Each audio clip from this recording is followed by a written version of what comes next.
میرے لفظوں کے دریا میں سنبھل کر تم سفر کرنا، سفینے اس میں جو اترے وہ ساحل کو نہ پائے۔ میری بات توجہ سننی پڑے گی، بہت توجہ سننی پڑے گی۔ تم بات کو غلط مطلب نکالو گے اپنی ذہن سے، تو میرے ذہن میں جو مطلب ہے اس پہ غور نہیں کرو گے۔ یہ بڑی مصیبت ہے زمانے میں۔ بجائے جو میں چاہتا ہوں اس طرف توجہ کرنے کے، اپنے دماغ میں جو کچھ لیے بیٹھے ہو اس کو غلط رخ پر لے جاؤ گے۔ سنو غور سے۔ بات کو سمجھنے کے لیے سب سے پہلے آدمی اپنے ذہن کو اور اپنے برتن کو اعتراض اور تردد اور اشکال سے خالی کرے، اس لیے کہ اگر کسی بات کو بھی مفہوم مخالف اور کسی بات کو بھی کسی دوسرے عمل کی تردید یا اس کی تنقیص یا اس کی افادیت کو کم سمجھنے کے سوء ظن کے ساتھ سنا گیا، نفع کی باتوں سے نقصان ہونا یقینی ہے۔ اس لیے سب سے پہلے ہم اس کی نیت کریں، پوری بات سنیں گے، آگے پوری بات نقل کریں گے۔ آدھی سننا یہ بھی دین دعوت کے لیے ناقص، اور آدھی بات کا نقل کرنا یہ تو بڑے فساد کا ذریعہ ہے۔ اس لیے بہت توجہ کے ساتھ بات سننی ہے۔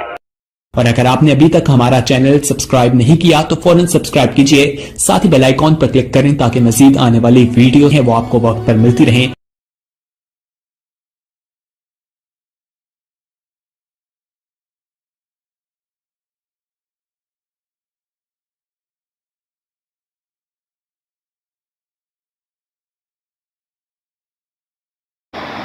بسم اللہ الرحمن الرحیم۔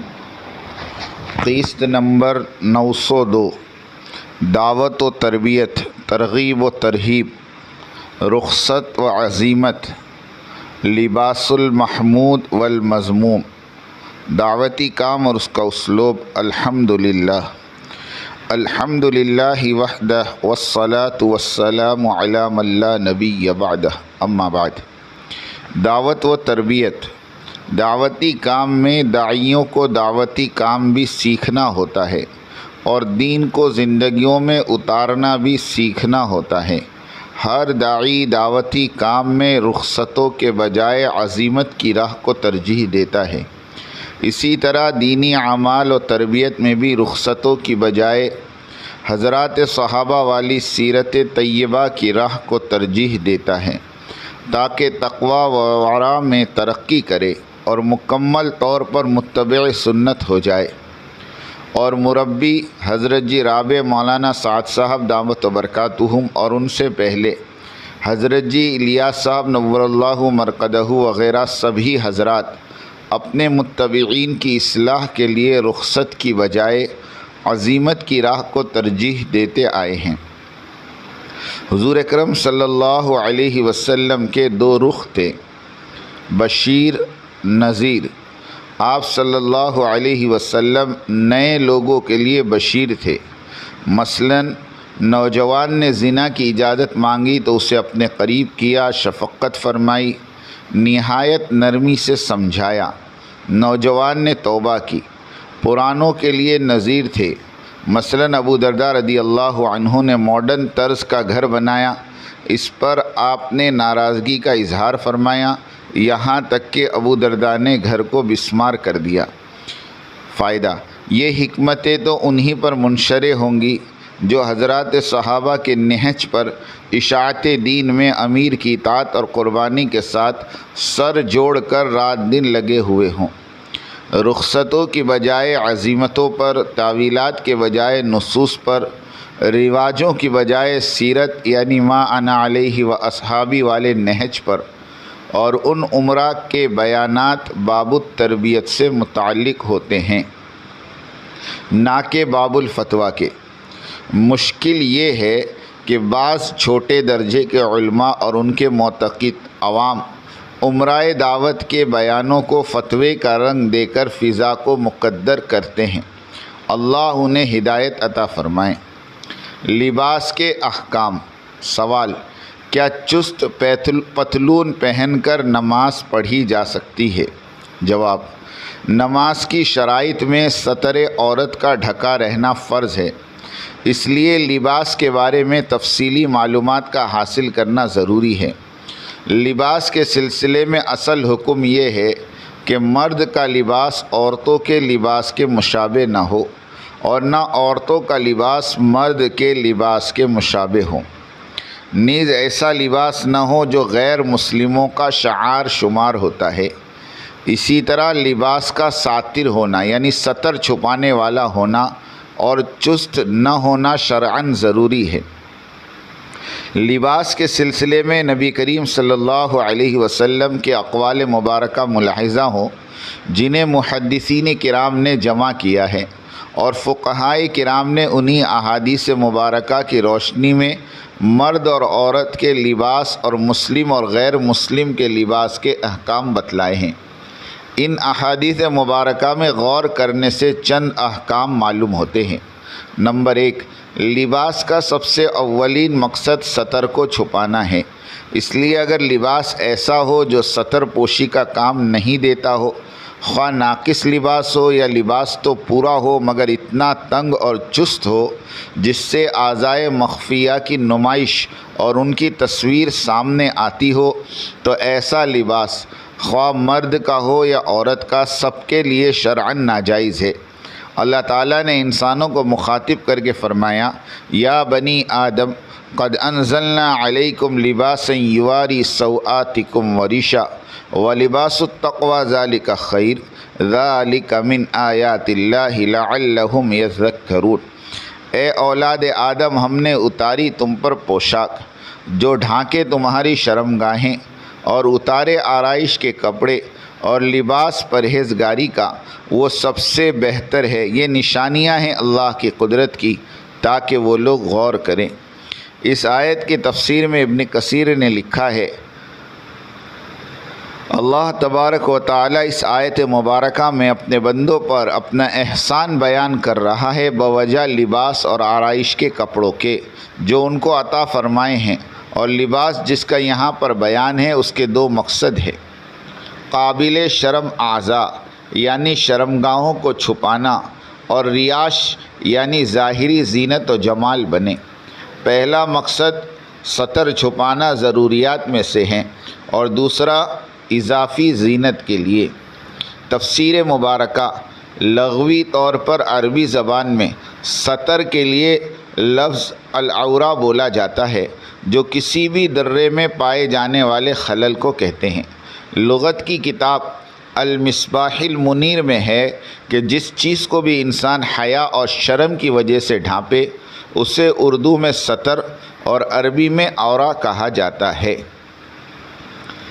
فقہائے کرام کے یہاں ستر یہ ہے کہ جسم کے جس حصے کو بھی مرد یا خاتون کے لیے عریہ کرنا حرام ہے اسے ستر کہتے ہیں، اور فقہائے کرام کے مطابق ستر پوشی اسے کہتے ہیں کہ انسان چاہے مرد، عورت یا مخنث کوئی بھی ہو، اس کا اپنے جسم کے اس حصے کو ڈھانپ کر رکھنا جسے عیاں کرنا عار اور شرمندگی کا باعث ہو، ستر پوشی کہلاتا ہے۔ نماز کے درست ہونے کے لیے ستر ڈھانپنا شرط ہے، کیونکہ فرمان الہی ہے خذوا زینتکم عند کل مسجد، کسی بھی مسجد کے پاس لباس زینت زیبتن کر کے جاؤ۔ ابن عباس رضی اللہ تعالیٰ عنہما اس آیت کی تفسیر میں کہتے ہیں کہ زینت کی سے مراد نماز کے لیے لباس ہے۔ اسی طرح آپ صلی اللہ علیہ وسلم کا فرمان ہے کہ کسی بھی بالغہ عورت کی نماز دوپٹے کے بغیر اللہ تعالیٰ قبول نہیں فرماتے، اور ترمذی نے اسے حسن قرار دیا ہے جبکہ البانی نے اسے صحیح کہا ہے۔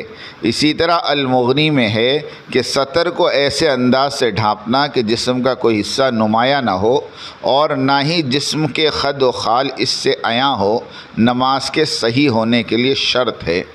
امام شافعی اور اصحاب رائے کا بھی یہی موقف ہے۔ ابن حجر رحمۃ اللہ علیہ کہتے ہیں کہ جمہور اہل علم اس بات کے قائل ہیں کہ ستر کو نماز میں ڈھانپنا شرط ہے۔ نمازی کے لیے اپنے ستر کو دوران نماز ڈھانپ کر رکھنا تمام مسلمانوں کے یہاں واجب ہے۔ مرد کا ستر جمہور اہل علم کے یہاں ناف سے گھٹنے تک ہے، جبکہ عورت کی نماز کے لیے ستر بالوں سمیت عورت کا پورا جسم ستر ہے، ماں سوائے چہرے اور دونوں ہتھیلیوں کے۔ چنانچہ اگر اس طرح نماز ادا کرے تو اس کی نماز متفقہ طور پر مکمل ہے۔ نمازی نماز میں داخل ہوتے وقت مطمئن اور پر یقین ہو کہ اس کا سطر ڈھانپا ہوا ہے، لیکن درمیان میں اسے یہ شک گزرے کہ سطر کا کچھ حصہ عیاں ہے، تو شک چھوڑ دے اور اپنی نماز مکمل کرے، کیونکہ یقینی طور پر اس نے سطر ڈھانپا ہوا ہے، لہٰذا یقین کو شک کی بنا پر ختم نہیں کیا جا سکتا، اور ایسی صورت میں شک کی کوئی اہمیت نہیں ہے۔ حضرت عباد ابن تمیم رضی اللہ عنہ اپنے چچا سے بیان کرتے ہیں کہ نبی کریم صلی اللہ علیہ وسلم سے کسی ایسے شخص کے بارے میں شکایت کی گئی کہ اسے دوران نماز محسوس ہوتا ہے کہ ہوا خارج ہو گئی ہے، تو آپ نے فرمایا وہ اس وقت تک نماز مت توڑے جب تک آواز یا بدبو نہ سونگھ لے۔ نووی رحمۃ اللہ علیہ کہتے ہیں کہ یہ حدیث اسلام کے بنیادی اصولوں میں سے ایک اصول بیان کر رہی ہے، اور یہ اصول فقہی قواعد میں سے عظیم قاعدہ ہے، یعنی کہ ہر چیز کا یقینی حکم باقی ہے جب تک اس کے متصادم یقینی دلائل ثابت نہ ہو جائیں، لہذا وقتی طور پر پیدا ہونے والا شک اس چیز کے اصلی حکم پر اثر انداز نہیں ہوگا۔ البتہ نمازی کی ذمہ داری ہے کہ نماز میں داخل ہونے سے پہلے مکمل تیاری کر لے اور ایسا لباس زیب تن کرے جس میں یقینی طور پر سطر ڈھک جائے، اور ایسے لباس سے بچے جس میں دوران نماز سطر کے عیاں ہونے کا خدشہ ہو۔ مثال کے طور پر ٹی شرٹ وغیرہ جو کہ پچھلی جانب سے عام طور پر سرک جاتی ہیں اور رکوع یا سجدے میں جاتے ہوئے سطر عیاں ہو جاتا ہے۔ لباس کا کم از کم درجہ یہ ہے کہ وہ لباس ساتر ہو، یعنی جس حصے کا چھپانا واجب ہے وہ کھلا نہ رہے، نہ ایسا باریک ہو کہ جسم نظر آنے لگے، اور نہ اتنا چست ہو کہ بدن کے جن اعضاء کو چھپانا ضروری ہے ان میں سے کسی کی بناوٹ اور حجم نظر آ جائے۔ لہٰذا اگر لباس اتنا چست اور تنگ ہو کہ اس سے مخفی اعضاء کی بناوٹ اور حجم نظر آتا ہو تو اسے پہن کر نماز پڑھنا، باہر نکلنا، لوگوں کو دکھانا سب ناجائز ہے، اور اس حالت میں دوسروں کا اسے دیکھنا بھی ممنوع ہے۔ اگر کسی نے ایسا لباس پہن لیا ہو اور اس دوران نماز کی ادائیگی کرنی ہو تو بڑی چادر یا جبے سے پورا جسم چھپا کر نماز ادا کر لی جائے۔ البتہ اگر ایسے چست لباس میں نماز ادا کی جس سے مخفیہ اعضاء کی ساخت ظاہر ہو رہی ہو تو نماز ادا ہو جائے گی، لیکن مکروہ ہوگی اور واجب العیادہ نہ ہوگی، یعنی اسے دہرانے کا حکم نہیں دیا جائے گا، بشرط یہ کہ وہ لباس باریک نہ ہو کہ مخفیہ اعضاء دکھائی دیں۔ فتاوی شامی میں ہیں چست پینٹ پتلون کے ساتھ نماز مکروہ تحریمی ہے۔